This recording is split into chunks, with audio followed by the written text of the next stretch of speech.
Hi! Now that you've labeled your large and small grid and you've done your negative space, I'm going to demonstrate the next step, which is starting to shade in your grid drawing one square at a time. So when you're deciding where you're going to start, I recommend choosing an area that has some detail going on, but not a crazy amount of detail. So I'm going to start with probably the eye to demonstrate that. If you're doing a face, I do recommend starting with one of the facial features and kind of working your way out from there. You don't want to start with an area like the background that's just going to be like filling in one square at a time. I recommend leaving that for last.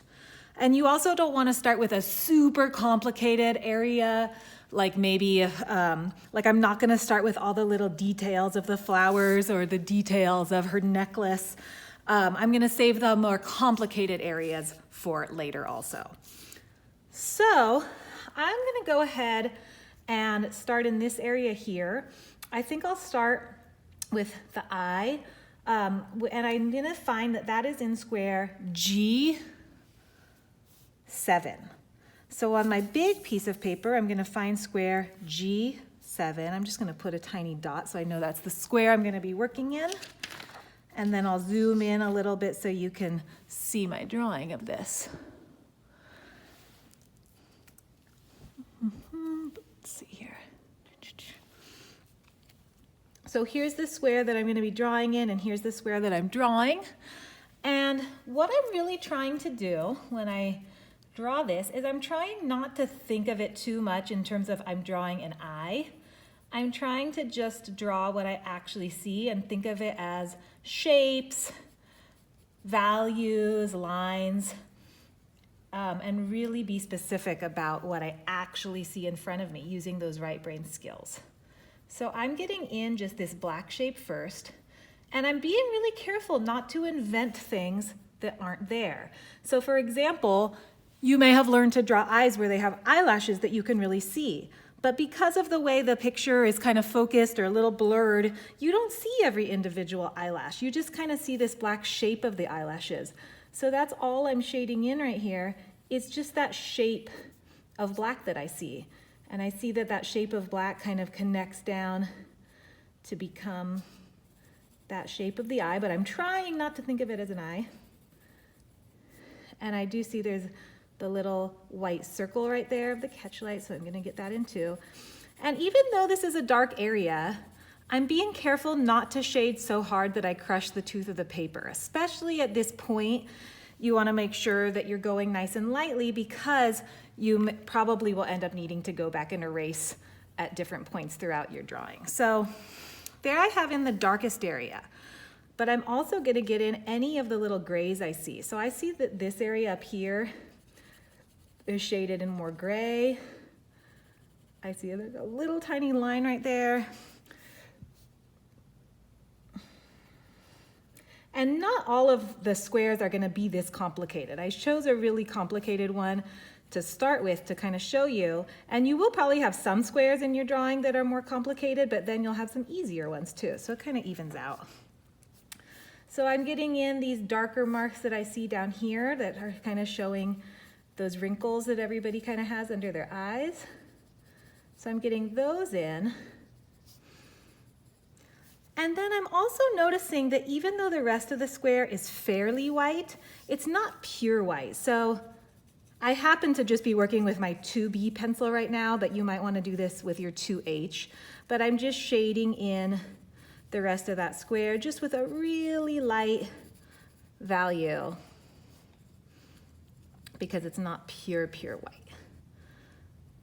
So there's my first square. Now it's really important after you finish a square not to go jump around and do squares all over the place. You want to work out from that area.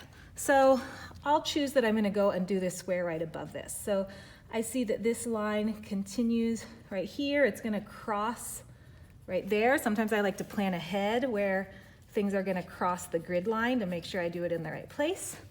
So I got that in. I see there's a little shading around that line right here. And then I see, first I'm gonna get in the shape of the eyebrow and then I'll do the rest of the shading. So I see there's a little negative space above the eyebrow right there. I see the bottom of the eyebrow starts about a little more than halfway down the square, so about right there. And it kind of goes like that. And there's a few more negative spaces here. And then I'm just gonna shade in what I see.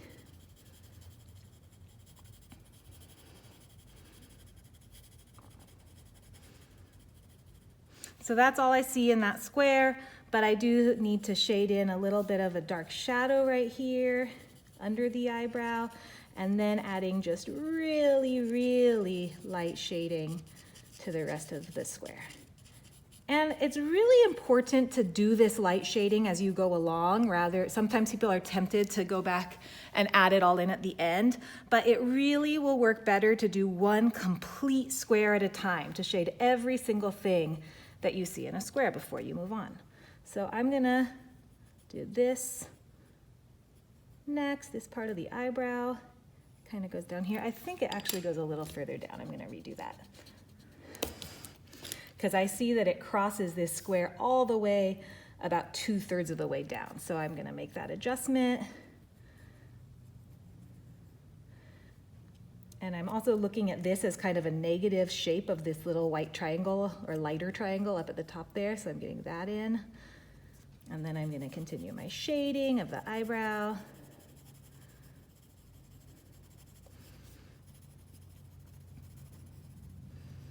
And again, I'm just gonna really lightly shade the rest of the square in. Now, as you're going, depending on how dark your grid lines are, I recommend erasing your grid lines kind of as you go, if they're visible at all, so that you don't really see them too much in your final drawing, because you're gonna do an amazing job on this, and if the grid is obvious, it kind of ruins the look of the drawing a little bit. So it's good to erase your grid as you go along, and remember to shade in the whole square as you go along if it has a little bit of shading or value to it. I'll just do a couple more squares. If you totally get the idea of this, you don't have to keep watching. You're good to go to start, but I'll do a few more so that you can see where this is headed.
So if you zoom out, you can kind of get the idea of where we're headed with this.